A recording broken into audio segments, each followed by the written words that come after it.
Hi, everyone. Welcome to Basana Health and Wellness webinar series. Today, I'm going to talk to you about sleep, one of the most common symptoms that we see in this office. And patients will often come in and say, I just want to go to sleep. Let's talk more about that. Well, poor sleep is a big contributor to aging and poor health. And so it's an important thing to work on good quality sleep if we want to live well and be healthy. I mean, if there's one symptom that I can kind of choose to help people with, I will choose sleep.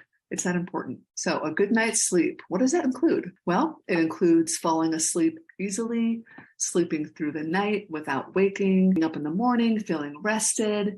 And there's many functional medicine providers that consider sleep to be one of the non-negotiable essentials for health. Basically, it's worth it to do what you need to do to get a good night's sleep. How much sleep do we need?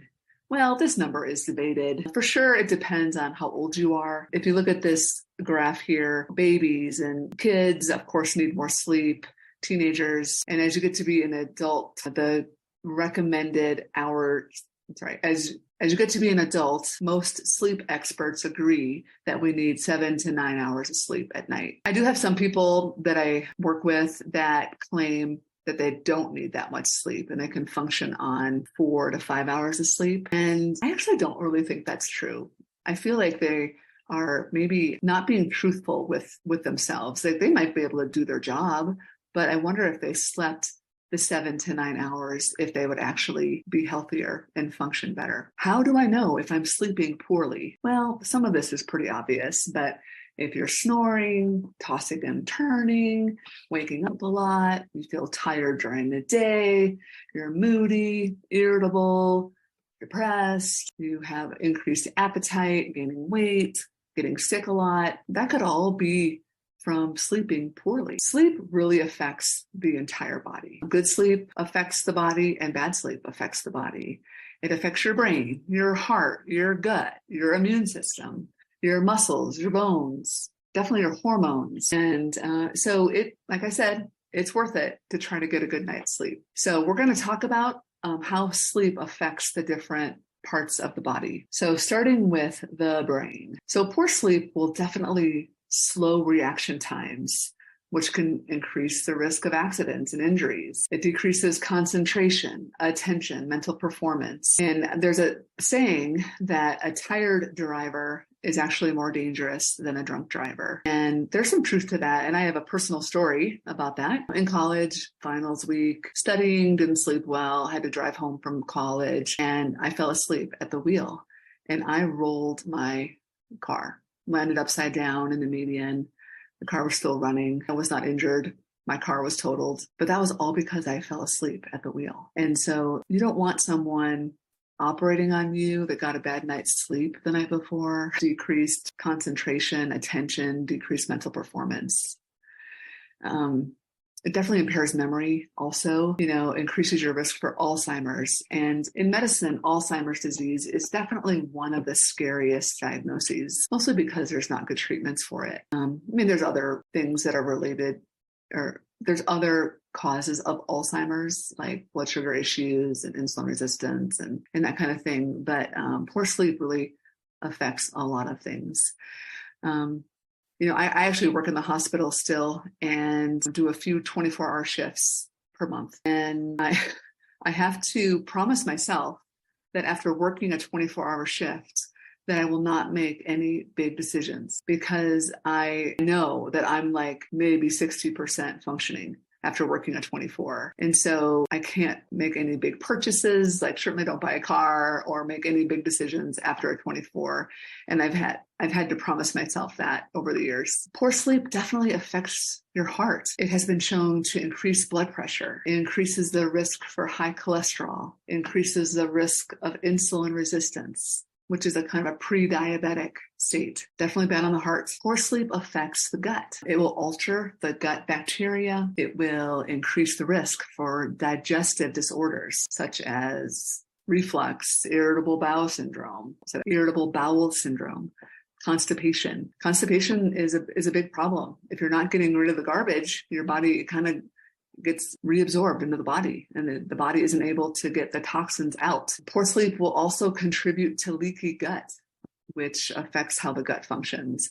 And anyone who's done any kind of health and wellness work knows that the gut is such an important component of health. And if poor sleep is making the gut not function well, it's really affecting your body. Poor sleep definitely affects the immune system. It increases inflammation, increases your risk of upper respiratory infections. It also decreases vaccine efficacy. When I was reading a lot about the COVID vaccine, wanting to just learn more about it, I remember being very impacted by reading something that said not to get the COVID vaccine after working a 24-hour shift, because the poor sleep really impacts your immune system. My immune response to the vaccine wouldn't be as my immune response to the vaccine would be compromised if I did it on a poor night's sleep. So I waited until I was well rested to get my vaccine. Poor sleep affects muscles and bones. Definitely lowers that bone mineral density, lowers pain threshold. So if you're tired, you will feel more pain. So sleep helps decrease pain. This one's obvious. Poor sleep increases fatigue. You feel more tired if you're not sleeping well. Poor sleep definitely affects hormones. It causes the hormones to have kind of abnormal fluctuations. For women, estrogen, progesterone, testosterone, also releases cortisol. In this office, we do a lot of hormone balancing for both men and women. And again, sleep is one of the top symptoms that we find in our patients. Good progesterone is such a good sleep. Good progesterone can really impact sleep for women. Progesterone is a capsule you take at night. I have some women who think it's their sleeping pill. And testosterone is good for both men and women and sleep. So the cortisol response is also very important. Chronic levels of increased cortisol can cause weight gain and right around the midsection. And so it naturally alters the natural circadian rhythms and can really kind of be this vicious cycle. So I'm going to go over some of the contributors to poor sleep. So if you're over age 65, you may have a tougher time sleeping. Most of us know that, but there's many factors. There's a natural loss of melatonin as we get older, and it can be part of the aging process. So good quality sleep can be really impactful just to kind of slow down the body's natural aging. Certain medical conditions will contribute to poor sleep. Things like depression, anxiety, pain, urinary conditions. And it's really a vicious cycle because if you're having pain issues, it's hard to sleep. And then if you don't get enough sleep, it makes the pain worse. So that's a really hard thing to manage. So if we can do anything to get sleep improved, it can make actually a lot of medical conditions better. Some people have, a really significant sleep disorder like sleep apnea or restless leg syndrome or other things. In these pictures, you see a guy sleeping with a little CPAP machine. That's to help with sleep quality. So sleep apnea basically can cause an obstruction in your airway. And when it does that, you're not getting good oxygen. So when you're not getting good oxygen, your body will kind of wake up so that you reposition and your airway becomes open. And so you'll never get into that really deep restorative sleep if you have sleep apnea. It's a really big deal. So I encourage you, if you think you have sleep apnea, to get a sleep test or get diagnosed. And there's some easy ways to do that nowadays. You don't have to do one of those really hard sleep studies. And you can definitely call our office if you have questions about that. Oh, funny story. My patient today, who I saw today in the office, was diagnosed with sleep apnea 5 years ago or so. So he told me that when he first got his CPAP machine, he loved it. And he thought it was like a miracle that he could finally sleep well. And he said when he first put the machine on, that he slept for 22 hours straight. I bet he was very low on sleep. So he probably needed that sleep. But yes, 22 hours, he said. So certain medications can also cause changes in sleep and keep you awake. So better take those in the morning than at night. This would apply to supplements as well. There are definitely some supplements that I don't take at bedtime for fear that it will cause my sleep to be disrupted. Certainly any B vitamins. So B vitamins are energy So you don't want to take those at night. Take those in the morning. I recommend taking vitamin D in the morning as well. D as in dog. There's a couple you can take at night. Probably probiotics and omega-3s are okay to take at night. Magnesium is great to take at night. But I would try to take a lot of your supplements and medications in the morning when you can. Irregular bedtimes. Any change to your bedtime schedule can cause poor sleep.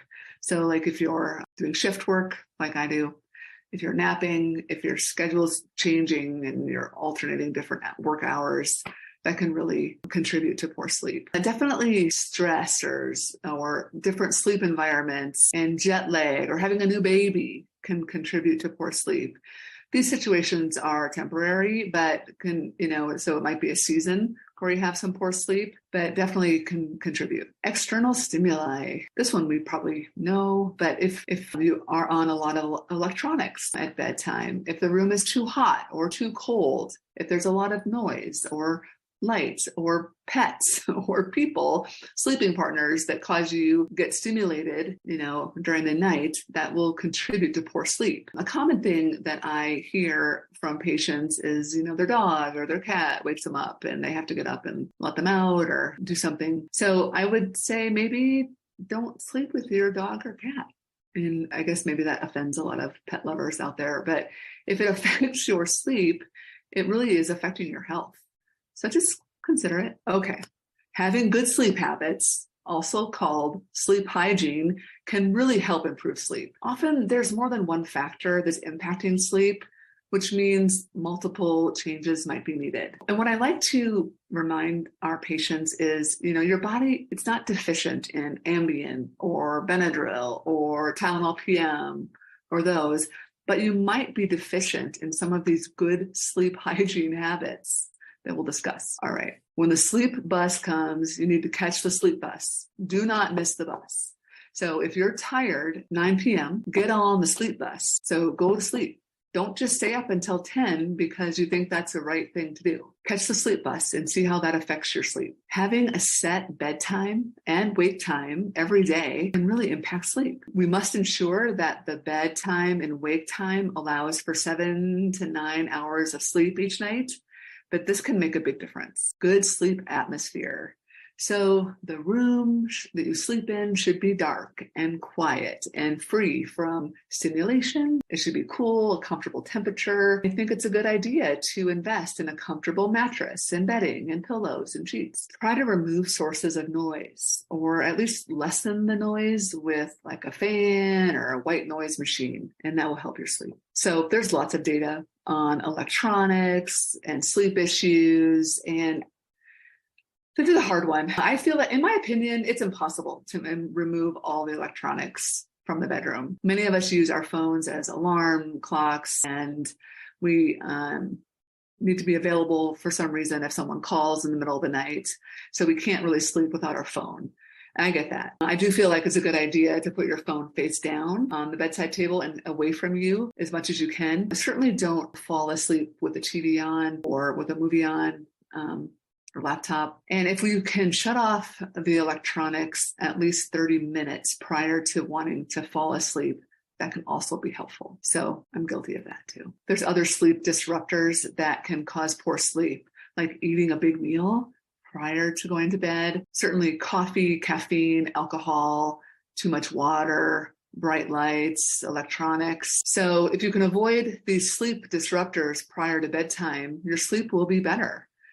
And it's not an all or nothing thing, but if you can, practice good sleep hygiene habits, maybe 80% of the nights, your sleep will be improved. Another really good idea is to establish a relaxing kind of wind down routine. Some people like to read, some people take a warm bath, gentle stretching, meditation, dimming the lights. All of these things can help the body get ready for sleep. I actually like that bath at nighttime, and I throw some magnesium Epsom salts in my bath, and that can be kind of an extra relaxing way to wind down. Exercise. So exercise and movement during the day will actually help you sleep better at night.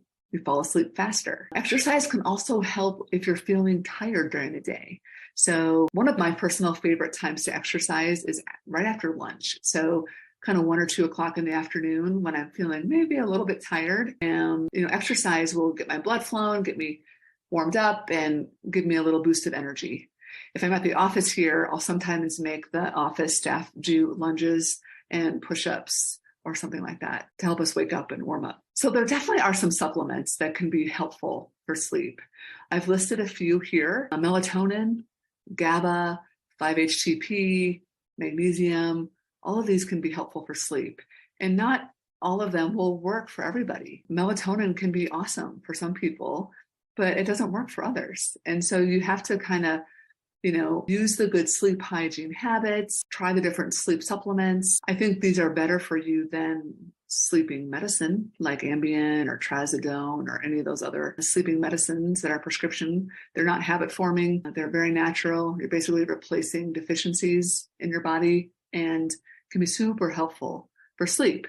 As we discussed, sleep is such an important component to health. So if you do a couple of these supplements and you sleep better, it's worth it. Definitely worth it. Well, I thank you for listening to this presentation. I hope you have a good night and sleep well.